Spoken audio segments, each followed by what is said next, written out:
the ideal that we're all chasing, we don't know what its ultimate reality is. You know, if you have an instinct towards further development, let's say, what that means is that there's something about you that could be greater than it currently is.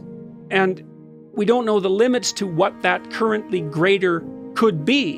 And that's where the idea of mentorship, let's say, shades into something like religious worship, because I suppose if you think about the Christian world, the ultimate mentor is Christ.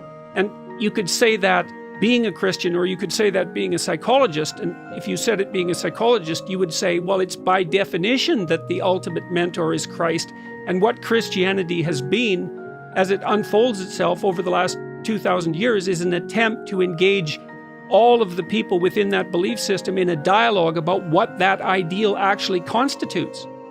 You know, and there's tradition that feeds into that, the biblical stories and the corpus of tradition that goes along with that. But all of it is a collective attempt to specify that ideal so that people can use it as a target to further their development. And that's not delusional. That furthering of development is unbelievably useful practically. You know, Jung talks about this a fair bit in Answer to Job.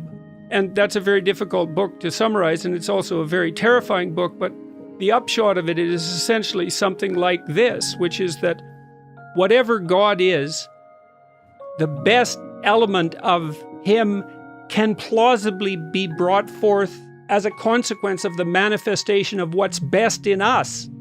And that might be the willingness to sacrifice and the willingness to trust and the courage to love your neighbor, the courage to love your enemy. And this is a profound question. It's like, would reality shine a more benevolent face upon us if we were all as good as we could be? And that's the Christian idea. And I can't see that that idea is wrong.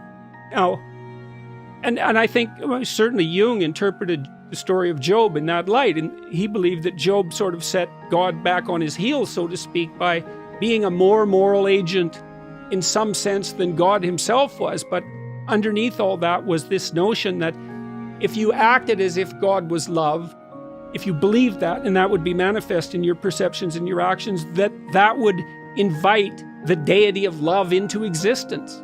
And that's true. You know that when you interact with people with love, and there's a tremendous courage in that, it makes the world a better place. And we don't know how deep that reaches. No, it certainly reaches as deep as humanity itself, and there's something transcendently real about it beyond that. Who knows? That's a far enough target for anyone, as far as I'm concerned.